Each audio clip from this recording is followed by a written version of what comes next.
The morning Hazel Durn turned 23, she found out her uncle had sold her debt to a stranger. Not sold her exactly. That's what Uncle Cresswell kept saying, hands up, voice steady like he was explaining something to a slow child. Not sold, arranged. A work contract, legal and proper. 3 years of domestic service to settle what her father had owed when he died. $60, that's what her father's life had come to.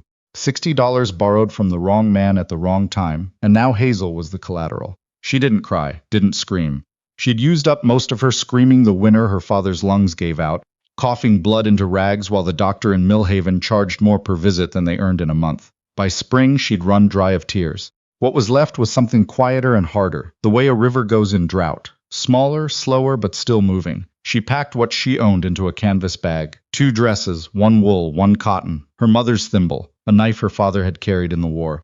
She didn't take the quilt off her bed because it wasn't her bed anymore. Hadn't been for 6 months, really, since the bank took the farm, and Cresswell had taken her in out of what he called Christian charity, and what she understood to be the appearance of Christian charity. The man who'd bought her debt was named Gideon Holt. That's all Cresswell told her. Rancher, widower, up near the Blackrock range, north of Sutter's Crossing. His wife had passed 2 years back, and he had children who needed tending. He's a fair man, Cresswell said. You'll be treated decent. Hazel picked up her bag. You don't know him. No, but $60 says you'll find out. She walked out without saying goodbye. The door closed behind her like it had been waiting to. Sutter's Crossing wasn't much. A grain store, a post office, a saloon with a lopsided sign. The kind of town that existed because the railroad had needed a water stop, and people had followed water the way they always did. Hazel arrived on the stage just after noon, stepped down into mud that sucked at her boots, and stood there while the driver threw her bag down after her. A man waited by the hitching post across the street. Tall, work-worn coat, hat pulled low against the October wind. He was watching her the way you watch weather, not with interest exactly, more like assessment. She crossed to him because there was nobody else it could be. Hazel Durn, he said, that's me. Gideon Holt had a face like a hard season. Mid-30s, maybe older. It was difficult to say because the outdoors aged men strangely out here, carving lines into them that had nothing to do with years. His eyes were a pale kind of gray, not cold, but careful. The scar along his jaw looked old, long-healed. He looked at her the same way she was looking at him, trying to figure out what he'd gotten himself into. Wagons this way, he said. He didn't offer to take her bag. She didn't offer it. They rode north for 2 hours without speaking more than 20 words between them.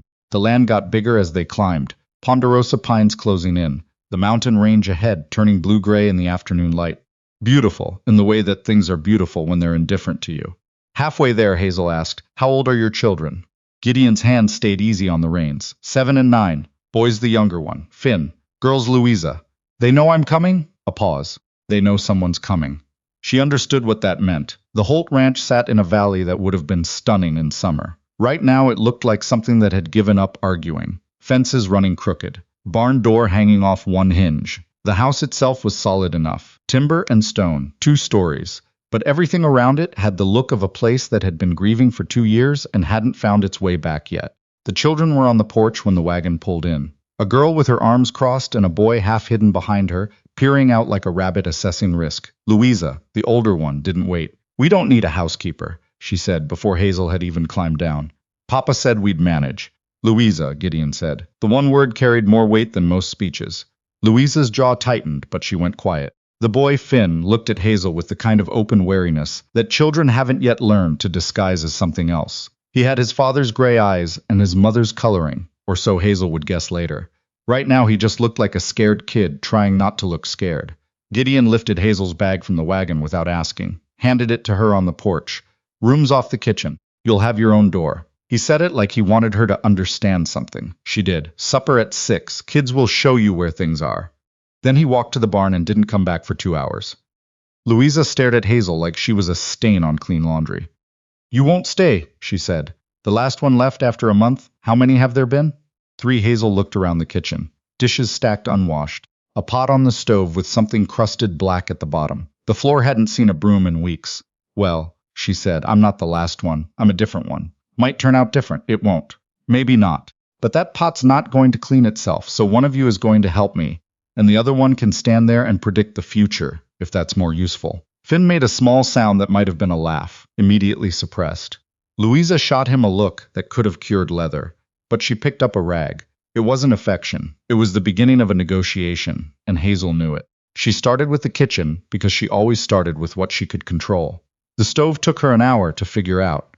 The flue was half blocked, throwing smoke back into the room. She cleared it with a poker and a lot of patience. The dishes took until dark. By the time Gideon came in from the barn, she had salt pork frying and cornbread in the oven, and the room smelled like something other than neglect. He sat down at the table and looked at the food like he'd forgotten it was supposed to look that way. Hazel poured coffee, set it in front of him, said nothing. The children ate fast and left faster. Gideon ate slowly the way a man does when he's thinking. "You cooked on a range before?" he asked. "My whole life. House this big, it's a lot of work. I've seen the state of it, I know." He looked at her then. Not assessing this time, something closer to seeing. "My wife kept it up. When she passed, I couldn't." He stopped. Started differently. "The ranch needed me more than the house did. Or so I told myself." Hazel picked up her coffee. "And the children? They're Holtz? They manage? They're 7 and 9, she said. "They shouldn't have to manage." The silence that followed was the kind that could go bad fast or work itself into something honest. Gideon looked at her, and whatever he found there, he nodded once, slowly. Then he took his plate to the sink and went upstairs without another word. Hazel sat in the quiet kitchen and listened to the house settle around her. The first week was a war of attrition. Louisa hid her spare shoes. Hazel found them in the woodpile and put them back without comment. Finn accidentally, or not accidentally, knocked a bucket of wash water across the floor she'd just scrubbed. She refilled the bucket and started over. Louisa told the ranch hands at breakfast that Hazel had burned the biscuits. She hadn't.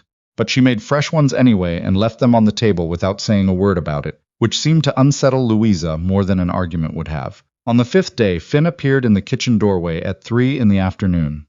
"Are you going to cry?" he asked. Hazel looked up from the mending she was working through. "Not today. Why?" Louisa made the last one cry. She locked her out during a rainstorm. "What did the last one do?" she cried. Then she packed up and left. Hazel bit off a thread. "Well, I don't cry much and I've been in worse rain." Finn considered this with great seriousness.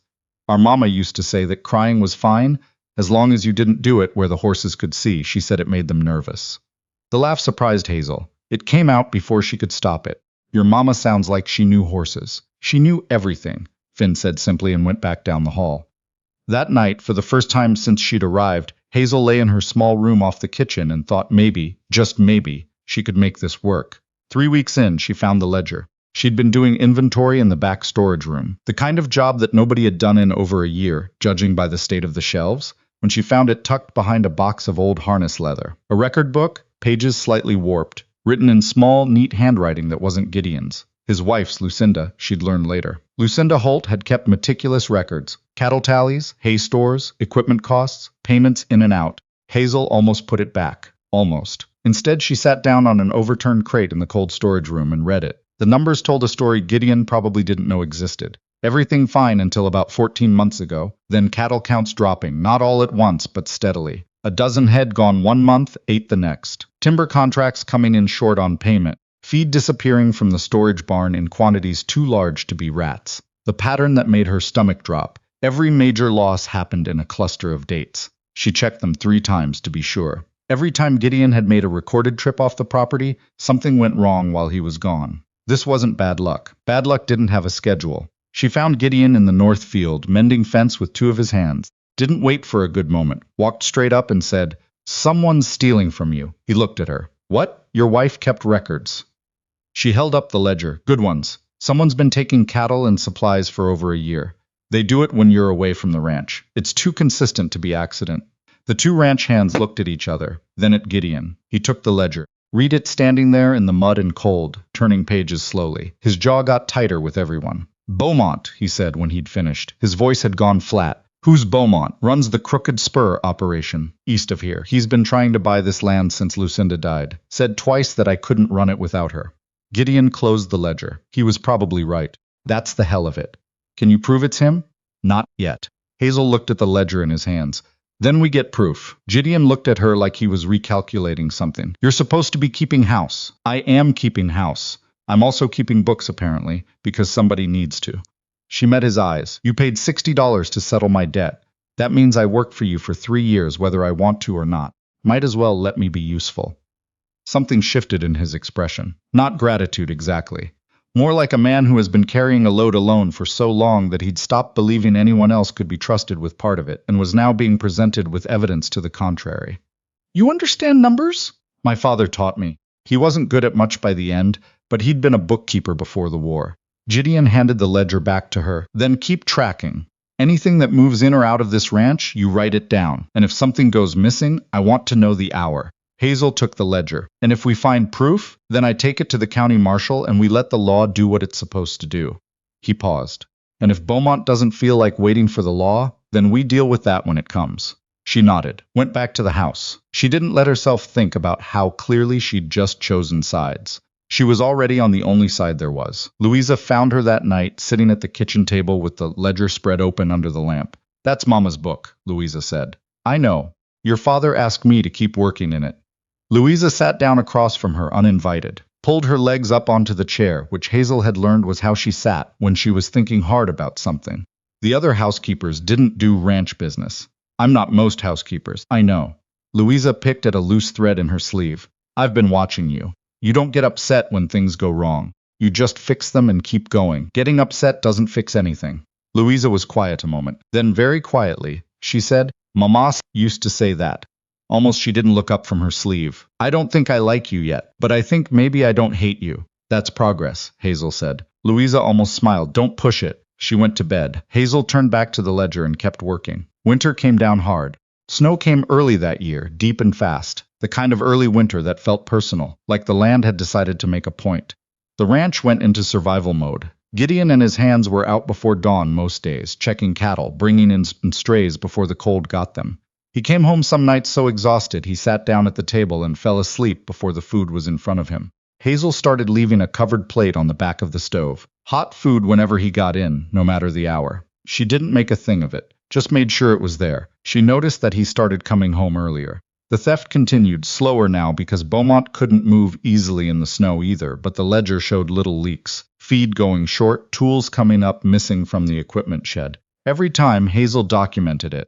Dates, amounts, what had been taken. She was building something, even if she didn't know yet what exactly it would become. Finn had started helping her in the kitchen after school. Nothing formal about it.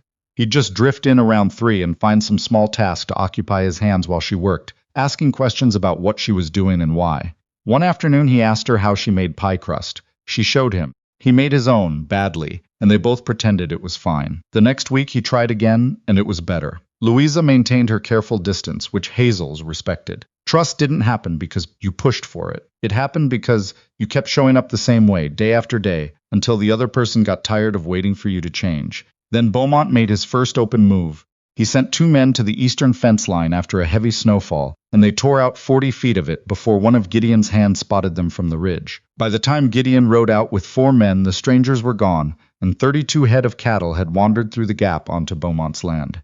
Gideon rode to Beaumont's ranch, came back 3 hours later with a face like hammered iron. He's got bill of sale papers, Gideon said. He sat down at the table. Didn't take off his coat. Claims he bought them off a drover passing through. He manufactured them, Hazel said. I know he manufactured them, but a manufactured bill of sale I can't disprove is as good as a real one in front of a judge. He pressed his hands flat on the table. He's getting bold, because he thinks you're weakening. Hazel set coffee in front of him. He doesn't know about the ledger. Doesn't know we've been tracking the pattern. If he knew, he'd have already tried to get it. Gideon looked up. You said we. I said we. He held her gaze for a moment. Then he said, we need to set a trap, make him think the opportunity he's been waiting for has finally come. Hazel had been thinking the same thing. You announce a trip, make it public. Let it get back to Beaumont that you'll be away from the ranch for 3 or 4 days. And instead stay hidden and wait for him to send men. Catch them in the act, on our property with witnesses. She paused. Your property. Gideon looked at her with an expression she hadn't seen on him before. Like he was seeing something that surprised him. Lucinda used to plan like that. Worked through a problem from the edges in. Did it work? Usually better than my way. His voice had gone quieter. My way was generally to ride at the problem directly, and hope for the best. How did that work out? Mixed results. He almost smiled. It changed his face considerably. We do this your way. They were still planning the specifics 2 days later when Finn woke up sick. It started as a cough at supper. By the time Hazel checked on him before bed, he was feverish, eyes bright and too focused the way fever eyes get, she told Gideon. He came upstairs, took one look at his son, and went still in the particular way that fathers go still when they're frightened and don't have anywhere to put it. Doctors in Sutter's Crossing, he said. 2 hours in good weather. Hazel looked out the window at the dark. Snow was coming, she could feel it in the air pressure. We've got some time before he's critical. Let's see how the night goes. She sat with Finn. Changed cool cloths when his fever spiked.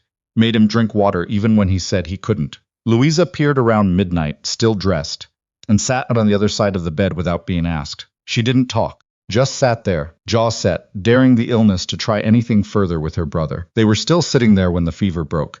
Just past 3 in the morning. Finn opened his eyes. Is it morning? He asked. Almost, Hazel said. I'm thirsty. Louisa got the water before Hazel could move, held the glass while her brother drank. When she looked up, her eyes were wet, but her expression dared Hazel to comment on it. Hazel said nothing. Just refilled the water glass and left it on the table between them. When she came downstairs, Gideon was sitting at the kitchen table in the dark. He looked up when she came in. He's better, she said. Fever broke, he'll need a few days of rest. Gideon closed his eyes briefly. Opened them. I heard the two of you up there all night. Louisa stayed too. Something moved across his face. She loves that boy more than anything. He was quiet a moment. She loved Lucinda more than anything too, and I think she's been terrified of loving people since. Keeps waiting for them to disappear. Hazel sat down across from him. Children learn what they see repeated. She's seen you keep going even when you were breaking. She learned that from you. Gideon looked at her. The lamp between them was burning low. You've only been here a month. I notice things. He was quiet. Then you're not what I expected. What did you expect? Someone who'd be gone by now? He said it without cruelty, just fact. The last 3 were, house gets hard, kids get mean, winter sets in, people leave. I can't leave, Hazel said. Contracts can be broken. Not by me. She held his gaze. I don't break what I've agreed to. He studied her for a long moment. Then he nodded, once, like something had been settled between them that neither of them had quite said out loud. Get some sleep, he said. We still have a trap to set. The trap worked. Gideon announced his trip to the spring cattle camp loudly enough that it made its way around to Sutter's Crossing within a day. He rode out with half his hands, visibly, on a Tuesday morning. What Beaumont's men couldn't see was that Gideon doubled back through the tree line before noon and took up position with 3 hands in the east barn. Hazel kept the house, kept the children inside with what she hoped were casual explanations and a lot of baking. Beaumont's men came at dusk, 4 of them, moving along the eastern fence line with wire cutters and the confidence of people who'd done this before and gotten away with it. Gideon's hands were on them before they'd cut 10 feet of wire. There was a scuffle, brief and nasty the way those things are. When it was over, 3 of Beaumont's men were bound and the 4th had run, which Gideon said was fine, because somebody needed to carry the news back. They brought the 3 men to Sutter's Crossing the next morning. The county marshal, a broad-shouldered woman named Frances Cade, who had the air of someone who had heard every possible lie and was no longer interested in new ones, listened to Gideon's account, looked at Hazel's ledger documentation, and looked at the wire cutters still in the hands of one of the bound men. This, she said, tapping the ledger, is thorough work. Hazel did it, Gideon said. Marshal Cade looked at Hazel with a different kind of attention than most people used. How long did this take you? About 6 weeks to document. The theft started 14 months ago, and Beaumont can't prove he ordered it, Hazel said. But you've got 3 men who might prefer a lighter sentence to protecting someone else's interests. Marshal Cade smiled slowly. Now that is practical thinking. She stood. I'll be riding out to the Crooked Spur this afternoon. You 2 should go home. This part is my job. They rode back mostly in silence, but it was a different kind of silence than the first time. On that wagon from Sutter's Crossing when they'd been strangers trying to take each other's measure. About a mile from the ranch, Gideon said, that ledger. Without it, we'd have had nothing. Your wife started it. I just continued it. You did more than continue it. He paused. Lucinda would have liked you. Hazel didn't answer right away. I don't need to be compared to her. That's not what He stopped. Tried again. I mean it as its own thing. Not a comparison. Just she had good judgment about people. And I think if she'd met you, she'd have trusted you. That's not nothing. Hazel looked at the mountains coming into view above the valley. Thank you. That means something. They rode the last mile without speaking, but the quiet had weight in it now, had texture. The kind of silence that builds between people who are starting slowly to trust each other. Beaumont, in the end, undid himself. When Marshal Cade arrived at the Crooked Spur, he made the mistake of threatening her. Called it overreach. Said he had friends in the territorial capital. Said a woman had no business serving as marshal in the first place. Cade, who had been a marshal for 11 years, simply took notes. 2 of his 3 caught men gave statements within 24 hours of their arrest. The 3rd held out until Cade pointed out that Beaumont had not in fact sent anyone to engage a lawyer on their behalf. The charges were theft, destruction of property, trespassing, and interfering with livestock. There was talk among people who'd had similar unexplained losses over the years of additional counts. By the time the territorial court got hold of it, Beaumont was looking at enough charges that his expensive lawyers were charging him more per week than the Holt Ranch turned over in a month. He took a plea, sold the crooked spur to cover the fines, and moved somewhere east, which was what people did when the West got too specific about their sins. The night they got word, Gideon opened a bottle of whiskey he'd apparently been saving for an occasion of some kind, and poured 2 glasses at the kitchen table after the children were in bed. "You don't have to drink it," he said. "I know." Hazel picked it up. "I want to." They clinked glasses. The whiskey was good, old enough to have gone smooth. Outside, the first real warm wind of the year was coming down from the mountains, the kind that meant the back of winter was finally broken. "The ranch is going to be all right," Gideon said. It didn't sound like a statement. It sounded like a man who had stopped believing something and was starting to again. "It's going to be better than all right," Hazel said. "The books are clean. The alliance of ranchers you built with Cade's help is going to make this whole valley harder to prey on. And your fence is fixed." He laughed. It was the first time she'd heard him really laugh. Not the half-smile, not the dry acknowledgement, but a real laugh that went all the way to his eyes. It changed him, made him look like someone who hadn't always been carrying this weight. Made him look like what he probably was, underneath all of it. A man who could have been happy if circumstances had stayed cooperating. "That fence was the first thing I thought of," he said. 40 feet of fence and 32 head. "That was the beginning of me finally seeing what was happening." He looked at her. "You were the one who made it mean something. I had the ledger. You had the sense to look at it and the nerve to tell me what you found." He set his glass down. "Hazel, I want to say something, and I want you to hear it straight. All right. When I took on your debt contract, I needed help. That was all. I wasn't thinking past that, past getting someone in this house who could cook and keep the kids from burning it down. I wasn't." He paused. "I wasn't thinking about anything else. Wasn't looking for anything else, you understand?" "I understand, but somewhere in the last 3 months, I started looking forward to coming home. Not just because of the hot food, though that's been considerable, but because you were going to be there. Because you were going to tell me what you'd found in the books, or what Finn had done that made you laugh, or you were going to argue with me about the fence posts and turn out to be right." He looked at his glass. "That started happening without me noticing, and now I've noticed." The lamp between them was burning steadily.